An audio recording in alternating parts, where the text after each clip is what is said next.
Hi friends, நம்ம இன்றைக்கி வந்து டைகர் ப்ரான் ஃப்ரை தான் பார்க்க போகிறோம். ஃபஸ்ட்டு ப்ரானை வந்து நம்ம தலையை எடுத்துட்டு உடம்புல இருக்கிற தோல்லாம் பிரிச்சுட்டு அதுக்கப்புறம் கொஞ்சம் க்ளீன் பண்ணி நம்ம எடுத்துக்கலாம்.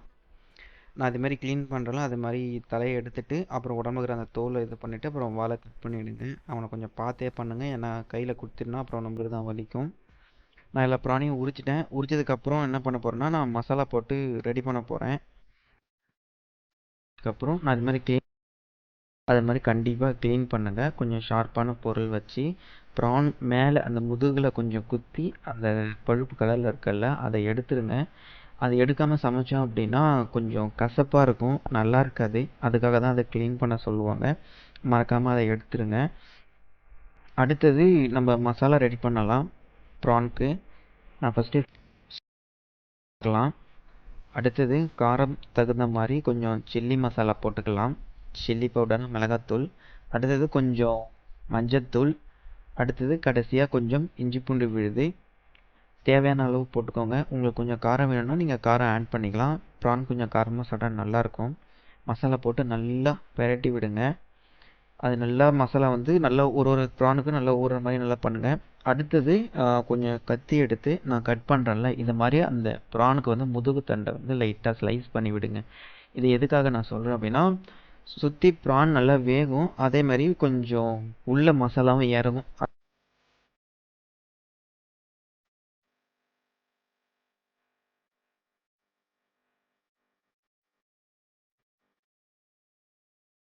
ஒன்றுலேருந்து 1.5 மணி நேரம் மேரினேட் ஆகட்டும். இப்போ தான் மசாலா நல்லா உள்ளே இறங்கி நல்லா டேஸ்ட்டாக இருக்கும். பேன் வச்சாச்சு. தேவையான அளவு எண்ணெய் ஊற்றிட்டு இப்போது ப்ரானை ஒன்று ஒன்றா எடுத்து அவனை குக் பண்ண வேண்டியது தான். அப்படியே மேலே படுக்க போடுங்க பேன் மேலே. கொஞ்சம் மீடியம் ஃப்ளேம்லேயே வச்சு குக் பண்ணுங்கள். ப்ரான் நல்லா குக் ஆகட்டும். ஏன்னா அதிகமாக ஃப்ளேம் வச்சா கொஞ்சம் கருகுன மாதிரி ஆகிடும். அதுக்காக தான் சொல்கிறேன். மீடியம் ஃப்ளேம்லேயே வச்சு நல்லா குக் பண்ணால் கொஞ்சம் ப்ரான் நல்லா குக் ஆகும். அதேமாரி உங்களுக்கு தேவை அப்படின்னா நீங்கள் கொஞ்சம் கார்ன்ஃப்ளவர் மசாலா போடும்போதே கார்ன்ஃப்ளவர் போட்டு மிக்ஸ் பண்ணி வச்சிங்கன்னா இன்னும் அந்த கொஞ்சம் அந்த மசாலா வந்து ப்ரானில் ஒட்டி இருக்கும். அதனால சொல்கிறேன். நான் கார்ன் போடலை. உங்களுக்கு வேணால் நீங்கள் கார்ன் போட்டு ட்ரை பண்ணி பாருங்கள். நெக்ஸ்ட்டு நான் கண்டிப்பாக கார்ன் போட்டு நான் ப்ரான் நீங்கள் உங்களுக்கு வேணும் அப்படின்னா நீங்கள் கண்டிப்பாக கமெண்ட் பண்ணுங்கள். இப்போ அடுத்தது ப்ரானை திருப்பி போட்டாச்சு.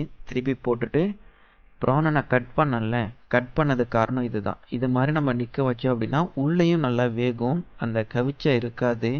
அதுக்காக தான் நான் ப்ரானை வந்து இது மாதிரி கட் பண்ணியிருக்கேன். அவனை கொஞ்ச நேரம் நிற்க வச்சு ஒரு மறுபடியும் லோ ஃபேமிலி நம்ம குக் பண்ணலாம்.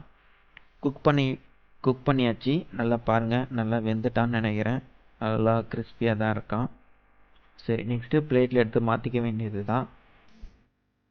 நாக்கில் எச்சி வருது, சூடாக எடுத்து சாப்பிட்லாம் போல தான் இருக்குது.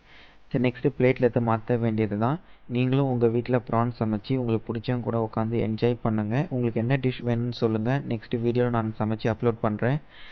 பாய், தேங்க்யூ. மறக்காமல் சப்ஸ்கிரைப் பண்ணுங்கள். ஹெல்த்தியாக இருங்க, ஹெல்த்தியானதே சாப்பிடுங்க. தேங்க்யூ.